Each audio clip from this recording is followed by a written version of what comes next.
Rev it up and welcome to Cars Yeah, show number 1674. Today I'm with the senior editor at Motor1.com, where they provide you with automotive news, reviews, features, and a whole lot more. Buckle up. This is Cars Yeah, where you'll enjoy interviews with inspiring automotive enthusiasts. Mark Green is here to provide you with a fuel injection of automotive inspiration. So get in, sit down, buckle up, and get ready for a wild ride here on Cars Yeah.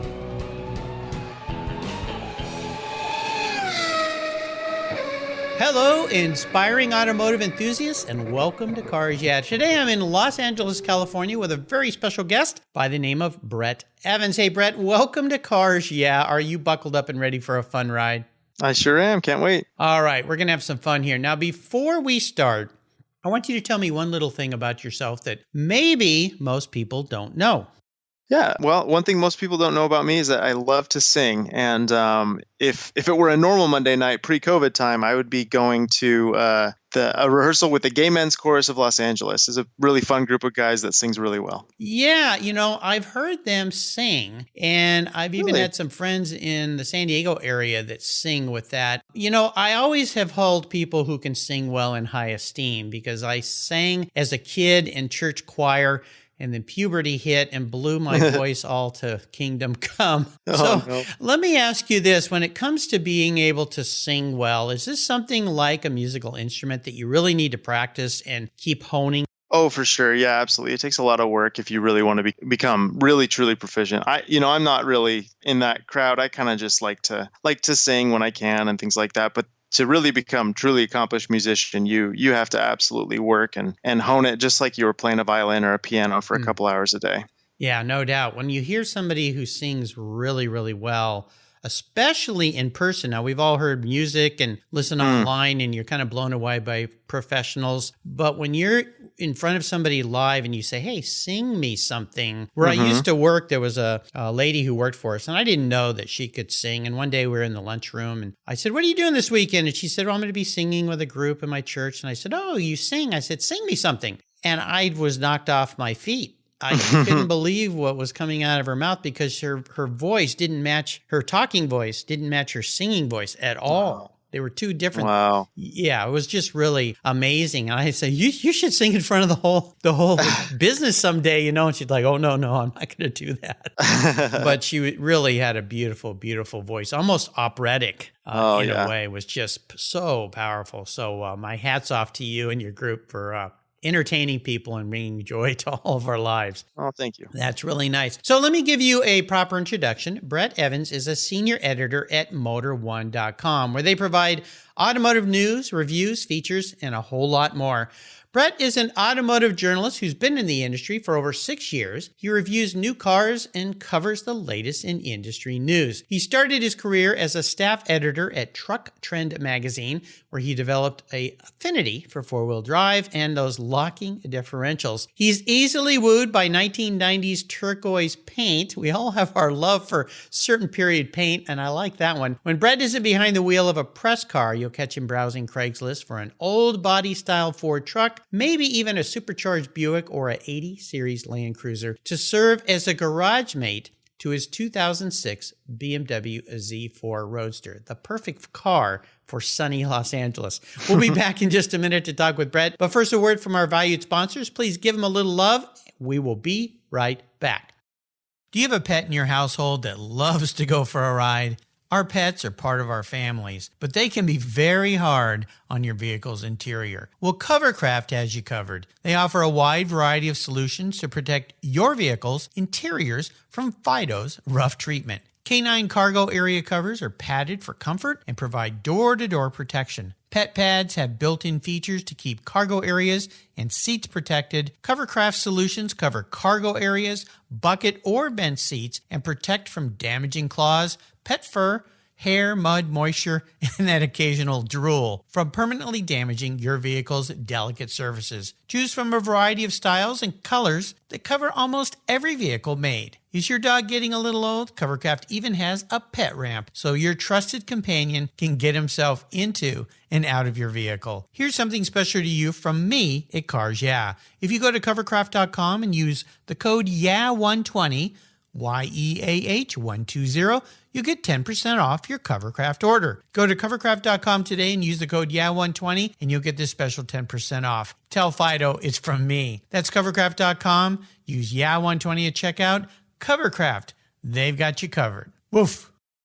American Collectors Insurance, that's how I now protect my Porsche Turbo, the one I call my Orange Crush. Are you insuring your classic vehicles on your regular daily driver auto policy? Then your special vehicles are at risk. Your regular auto insurance carrier won't tell you how much you'll get until after a claim, and more than likely, you'll be in for a rude awakening. With agreed value policy from American Collectors Insurance, you'll be paid your vehicle's full agreed value. No surprises.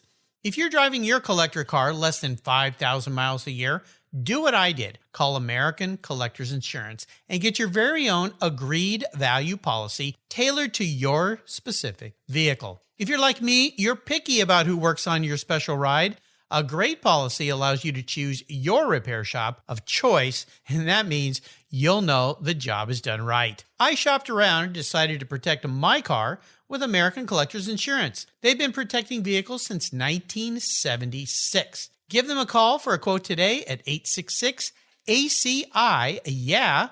That's 866-224-9324. And protect the ones you love. I did at American Collectors Insurance. Classic car insurance designed by collectors for collectors.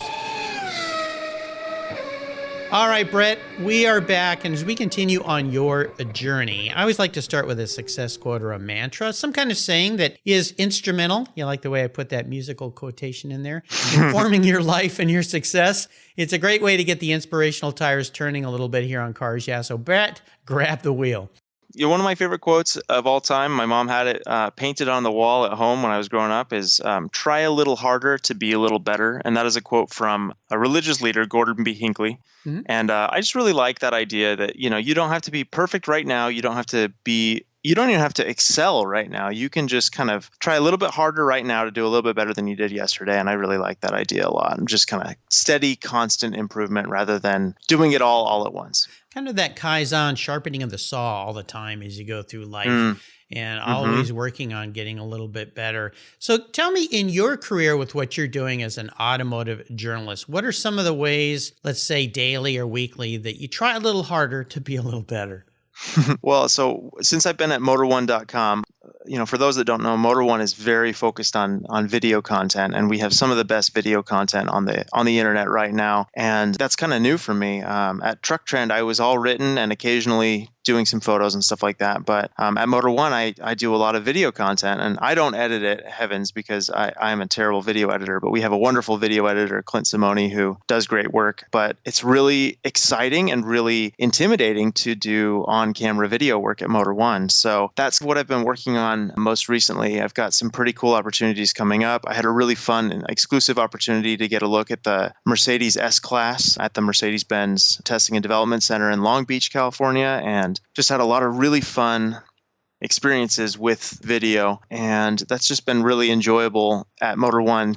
Kind of a new experience that I'm not really great at yet, not really comfortable with yet, but I'm still really enjoying learning some of that side of the business. And then just even with things as they are today, the automotive industry is just about as hot as it's ever been, and there's tons of new product coming out, and I've really enjoyed getting out there, you know, probably 2 or 3 times a month doing safe and socially distant new vehicle reviews, and I've really enjoyed that a lot too. So it's been a great summer and fall in some respects, and kind of a challenging one in others, and I've just really enjoyed it so far. Well, it's cool. It sounds like you're stretching yourself and working to do some new things, some different things. Well, you talked about the challenges we faced this year, and I've asked all my guests this. First and foremost, you, your friends, everybody you're around, been healthy, okay? Everyone doing all right at Motor1 and with this COVID disaster we've had to deal with? Yeah, so far there's not a lot to complain about for me personally, which I'm very grateful and blessed to feel very Absolutely. blessed with that. Well, I'm happy to hear that. Well, let's talk more about Motor One and everything that Motor One has to offer us automotive enthusiasts. You started with the video aspect, and video's become the rage, of course, because I think TV seems to be somewhat of a bit of a dying enterprise, Yeah. and people are migrating to these wonderful videos that you can find. In fact, I think in some ways too, it's had a big effect on the magazines and the decline of magazines, because now we can go find things out very fast. You talked about going to these presentations that automotive companies have of new vehicles and being able to get those up and out there much quicker than writing a story, putting in a magazine, printing a magazine, mailing a magazine. By the time I get it, well, I saw that on Motor One like 6 weeks ago. Why would I read this? So tell us more about all the wonderful things for those listeners. I'm sure most of my listeners already know about Motor One, but maybe some of them are new to the brand and to the site. So tell us all the great things we can learn there. Motor One is a very international media outlet.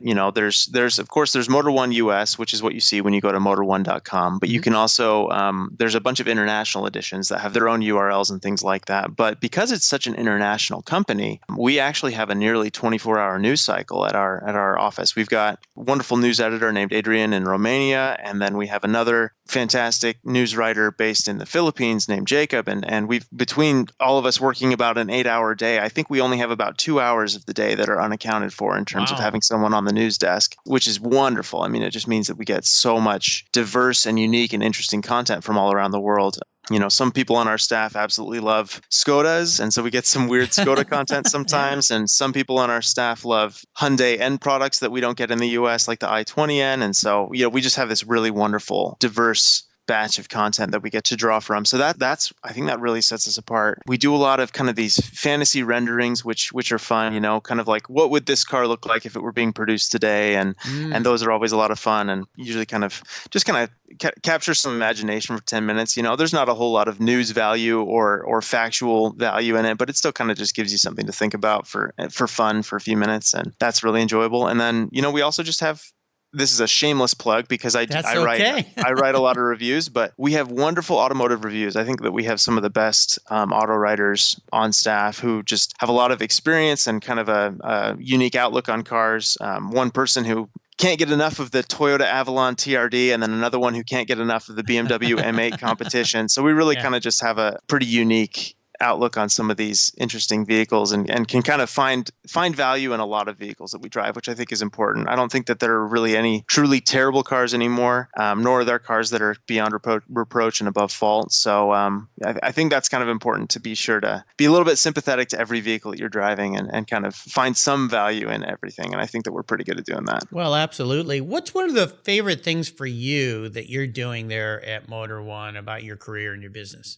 I really, really enjoy the video. I think I mentioned earlier, it's been adjustment for me getting on camera and saying, hey, I'm Brett Evans with Motor One and I'm standing in front of this vehicle. That's kind of a challenge. And I'm much better with the written word than I am with video, but I'm still really enjoying that. And then just kind of the diversity of some of the vehicles I've driven. I loved my time at Truck Trend, and it was a wonderful, wonderful experience, but it was definitely a lot of trucks and SUVs. And I've really enjoyed at Motor One kind of expanding into the car segment. My second or third press vehicle, I think, was a Cadillac CT6 with the Blackwing twin turbo V8, and that was just such a stellar, wonderful, special vehicle. And I loved that. Was a really great. Wasn't dipping my toes in the water there. I was jumping in with a cannonball, and that was a whole lot of fun, and I really enjoyed that. Those cars are surprisingly fast. I mean, they're just... Oh, yeah. Cadillac's come such a long way when they decided to make a major change in their branding and go towards the more young, sportier version. And every time I've driven one, I've always thought, man, this is a nice car. I like this. So, and you get into the ones that have more power and they're even more special. So very cool. Well, it sounds like you're having a lot of fun. I always like to ask my guests this question, and it's more about a big challenge that you faced in your career or your life. It doesn't matter what the story is, but it's more about how you overcame it. What was the lesson that you learned, or what were the lessons that you learned from that experience? And how did that particular experience help you gain even more momentum as you move forward in your life and your career? So take us on a little journey here.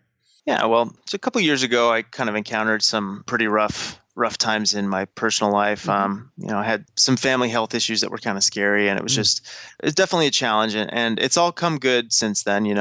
Everything turned out relatively well. So that's the first lesson, is that no matter what you're facing, if you really kind of take a 30,000 foot view, it'll generally turn out okay if you kind of approach it the best that you can and have a good attitude. And that's really worked out well for me in the past, that anytime I've encountered a challenge, to just try and maintain as much perspective as possible and look forward kind of toward that finish line and just trust that things will work out. And so far for me, I've been lucky enough that they have. The other thing that this particular period of time really taught me was the people in your life are super, super key to your success. People that you surround yourself with. I was lucky, in this kind of challenging personal time, I was lucky to be blessed with professional colleagues who were very understanding. And I didn't take a sabbatical, but I did take 2 months, and I worked remotely from my parents' house so that I could spend time with my family and really kind of connect with them in a really lovely, wonderful way. And that I owe a lot of credit to my colleagues at Truck Trend for that, for kind of giving me that space and giving me that time to keep working and keep taking a paycheck and everything like that, but still be able to spend a lot of time with my family. And that was kind of a great lesson, is that the people that you work with are just as important as the work that you're doing and people you're surrounding yourself with. So I really have a lot to be grateful for in that respect, that I've been blessed with wonderful people in my professional and my personal circles. It's funny, you go back, you think about when you're a kid, and your mom always, at least my mom and my dad always said to me, choose your friends wisely, hang around with the right kids, not the wrong kids. And at the time you kind of go, what are you talking about? But of course, as you get older, you start to realize the importance, not only when you're young, of not hanging around with the wrong people who might steer you the wrong way, but especially in your career professionally. And so many people that I've talked to work with people that they're not happy about being around them. They're people that take and never give. Maybe they even have some friends that do that, and they keep saying, how come I never get anything back out of this thing? Yeah. So it's right. I always say there's a great saying, and I can't remember who it's attributed to, but we are the culmination of the top 5 people that we spend the most of our time with. So I've never heard that, but I like that. Yeah, choosing the right people are so important, and especially at work. And if you're around people that you don't really enjoy being around, find a new group of people. Yeah. Because they're out there and they can support you and help you. And I think the other thing with this COVID situation, we've all realized the importance of family and really tight friendship groups, because when we're the other type of our life or signs of our life, we're so busy, and sometimes you don't have time to give mom or dad a call, or your sister, or even a good friend you haven't talked to. And I think now, for most people I've talked to, being at home, it has provided them with a little bit more time, and they can reach out. So I always encourage everybody, today, pick somebody you haven't talked to in a while and give them a call. And all you have to do is ask them this: how are you doing? And then be a good listener. Yeah, rekindle some of those wonderful experiences and friendships that mean so much, because life can be fleeting, my friends. So enjoy every moment. Well, we'll take a short break and thank our sponsors again here. When we come back, I want to dive into your personal passion for automobiles and trucks, of course. So sit tight. We'll be right back. Can't wait. Let's take a pit stop from the conversation and talk about my charity of choice here at Cars Yeah, America's Automotive Trust. America's Automotive Trust is a group of like-minded nonprofits working together to preserve and promote car culture across the country. Together, they provide scholarships and grants to aspiring technicians and restoration artists. They provide youth education programs and bring communities together through auto-related events, car shows, and drives. One of those nonprofits is very near and dear to my heart because it's right down the road from the Cars Yeah headquarters. It's the LeMay America's Car Museum in Tacoma, Washington. One of the world's truly great automobile collections, and one of those must-see bucket list destinations for car people like you and me. If you haven't seen it, I hope you'll make a trip soon. And if you have seen it, it's probably time to visit again. To learn more about this fantastic museum, go to www.americascarmuseum.org. And while you're there, you can donate to help them keep their engines running.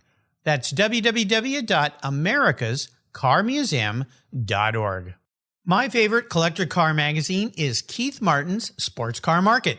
I've been a subscriber for decades. Sports Car Market is the Wall Street Journal for enthusiasts and collectors. It's your monthly must-read, whether you dream of owning a collector car, Maybe you have 2, or maybe you've got 200. Sports Car Market has been around for 31 years, and it's filled with valuable articles, intelligent write-ups, and the latest auction sales. Go to sportscarmarket.com and subscribe today.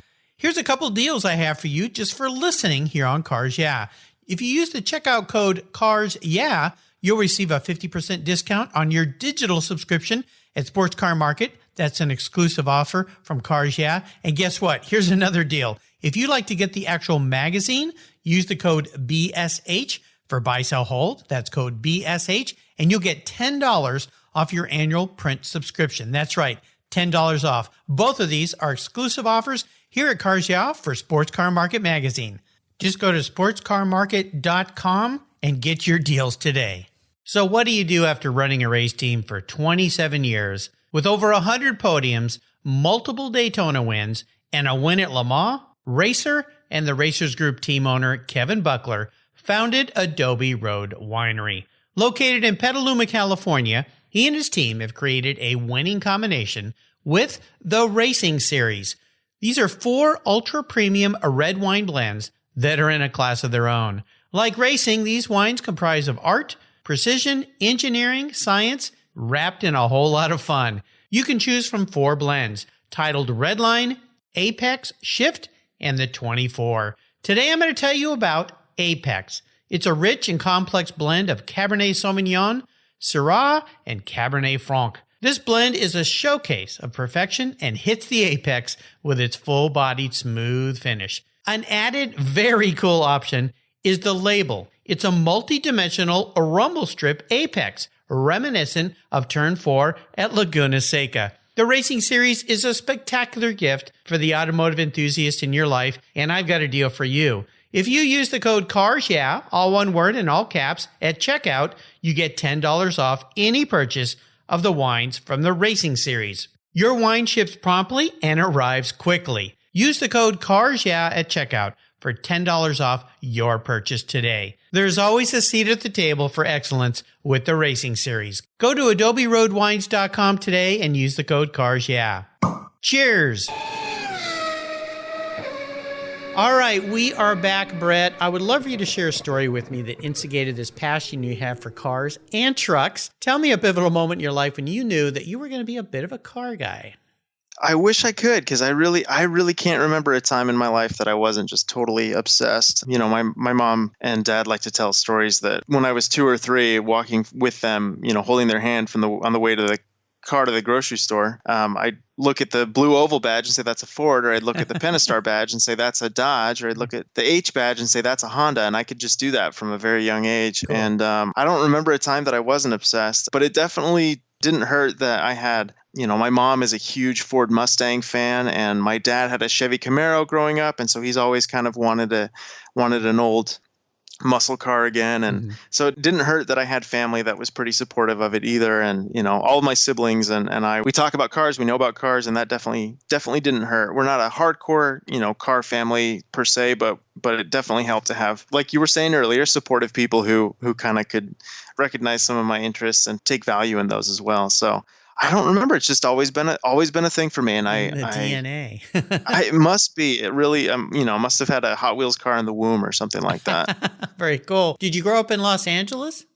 No, I grew up in Colorado. Okay. I was born and raised in Colorado, where I spent most of my time before I got this job in Los Angeles. And you know, we were just raised in a suburb, and we didn't really have special cars. My mom drove a Caravan, and my dad had a pretty cool Mercedes 450 SLC for a little while, and then he got into just kind of a basic 2-wheel drive gardener's truck, a Mazda B3000. But we didn't really have exceptionally cool cars until recently. My mom finally got a Mustang convertible a few years ago, and cool mom. Yeah, she's a cool mom, and my dad drives a pretty cool Ford F-150 4x4, and so we got some neat stuff finally. But for a long time, yeah, it was just kind of just basic suburban normal vehicles, and for whatever reason that was enough to get me started, to get you going. Well, let's have a little bit of fun here. I'm going to crawl into your mind a little bit here. If you woke up, well, actually, I'm going to back up. Before I ask you that question, I want you to share your first really special car, that first car that you got that had great meaning for you. Now, this might have been your first car. Maybe it's a car you saved up for, something you aspired to have. What was it? I had couple years ago, I bought 2010 Mazda Miata, and that was kind of my first adult car. Before that, I'd always driven 20-year-old clunkers that I could buy for $1,500 from someone on Craigslist. And I had some cool stuff then too. I had a Suzuki Sidekick that I really loved, and it's just some kind of fun, silly little cars. But this Miata, I spent about a year shopping for it, and I saved up for the down payment, kind of just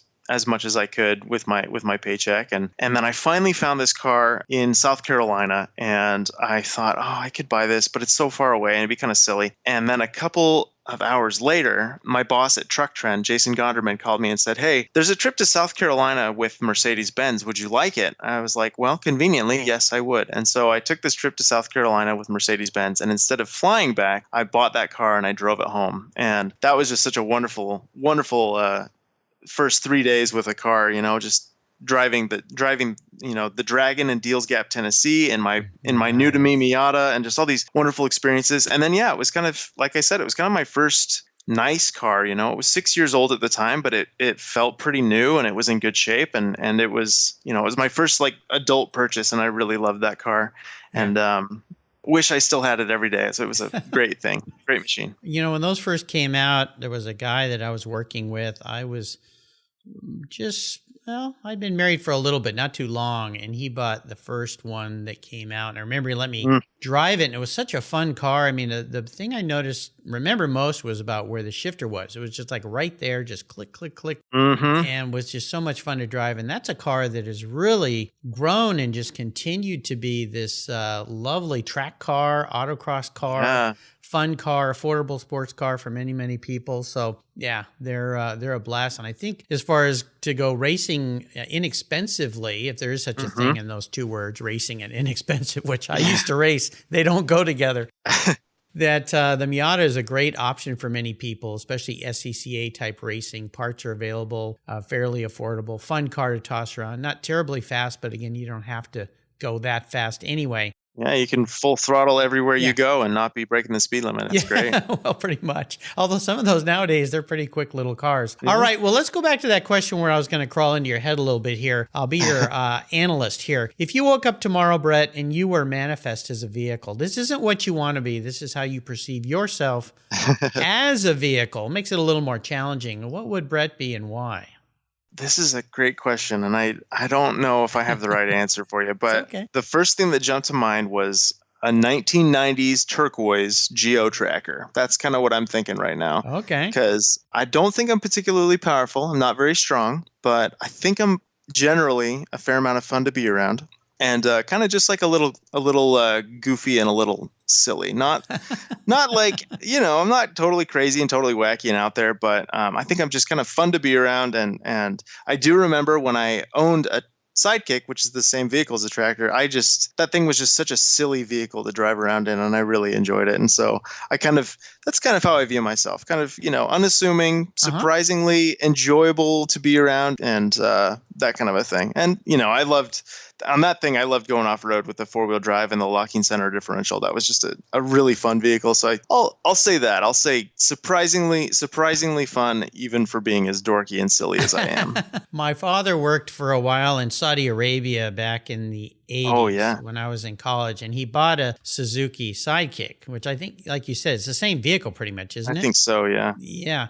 And he drove that thing around, and then he had it transported to Europe and drove it all over Europe. And then when he left, I think he flew out of Spain. He ended up selling it at the airport to somebody going, I have to leave today. This car's for sale, whatever you give me for it. And some guy goes, okay. And he bought it, and here's the title, see you bye. And he ran and got on his plane. But wow. But he loved that little thing. It was great in hot climates. And I think it had a soft back end tarp thing that came off or something. Yeah. So there you go. Well, good answer. I like the way you tied your personality into that. That's the way that question is set up. All right. We are entering the last lap. I'm going to fire off a series of questions and have you give me some quick blips of that turquoise Geo Tracker throttle as loud as that can be. So here we go. Would you share one of your personal habits you believe has contributed to your many successes in life? I don't know about many, but honesty is pretty key. I had a great experience when I was very new in the industry that taught me that if you are just 100% honest all of the time, that will really, really help you get ahead. And I learned this lesson by being a little bit dishonest. And so it really bit me in the butt. And so honesty is key. That really taught me that I just need to be honest all the time. That's another one that my mom used to say is, if you're honest all the time, you never have to remember what you said. And it's very true. And that's very true for sure.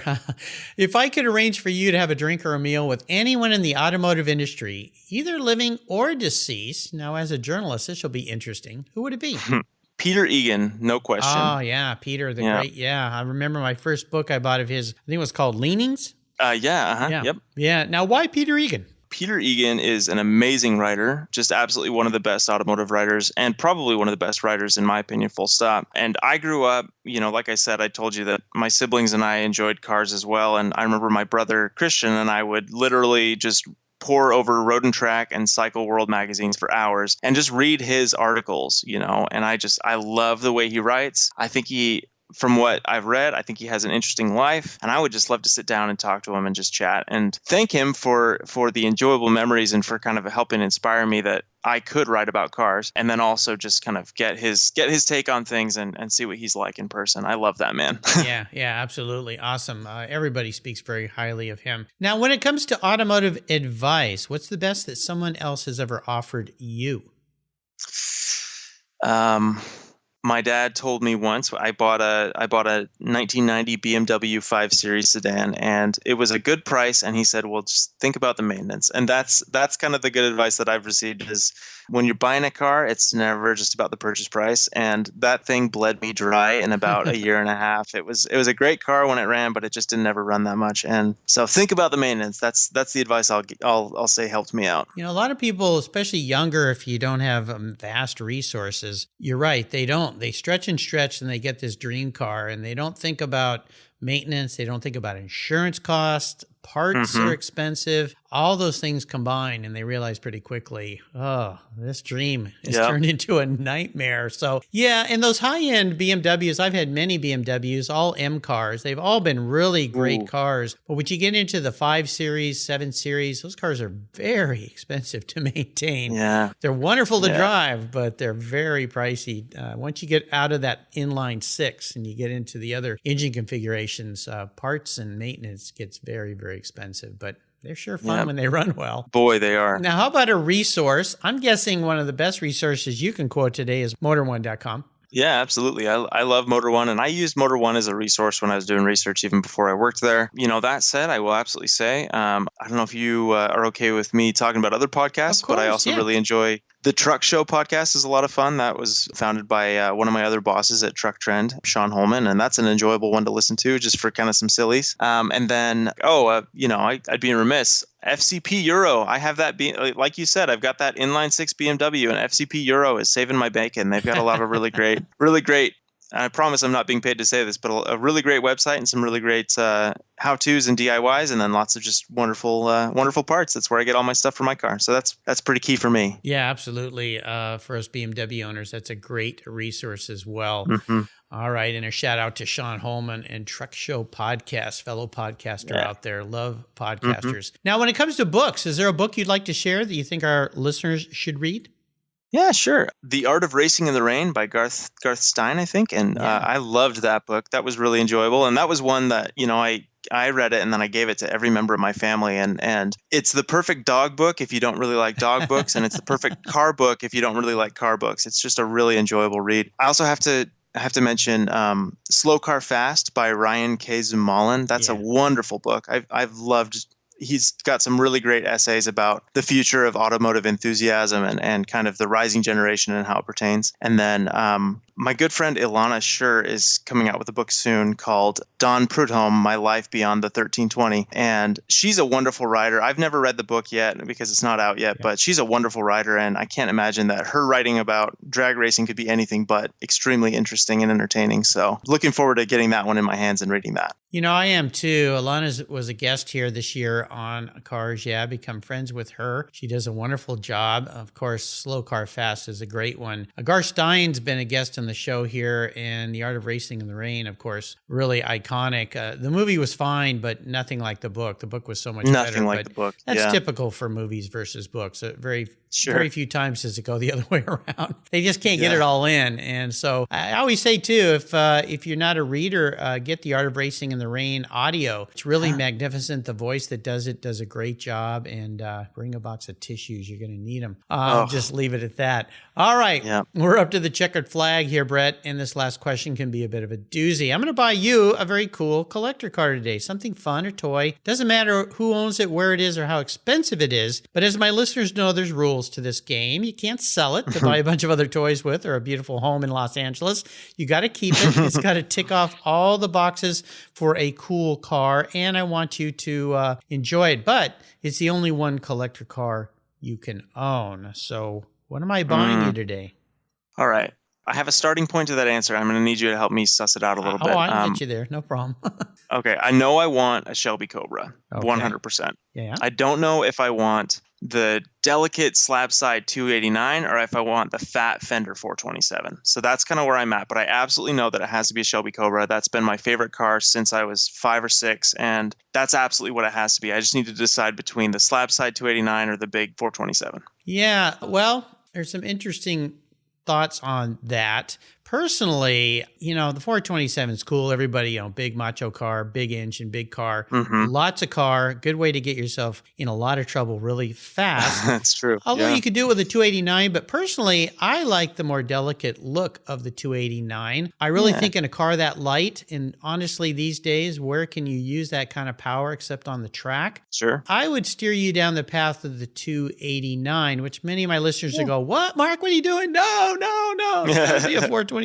But I just think the body style is a little more fitting for the period, and probably now I've only driven the continuation cars, like the cars built by Lance Standard Superformance. So both of those are magnificent, and of course you can put massive Coyote engines in his cars or whatever you want to do. But I'd steer you down the path of the 289. Do you have a color that you'd like? If it was a 289, I really like kind of that old English white with a red interior. I think that's a really beautiful combo on those. Yeah, okay. I like kind of that antique white, or there's the iconic blue and white stripes, but I think that probably would look better on a 427 than a 289. I would tend to agree with you. Yeah, and it would be great with the kind of a blood red interior with the old English white color, because that white is such a marvelous color. I had a GT350 Shelby Mustang that was in that color, and it's beautiful. It's nice because it's not that bright, bold white. So we'll go down that path. And since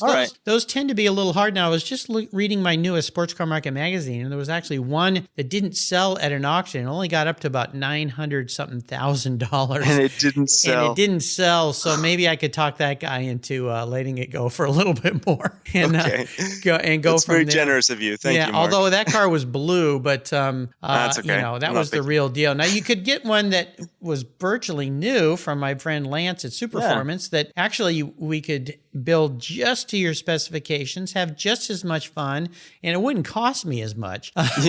So, you know what?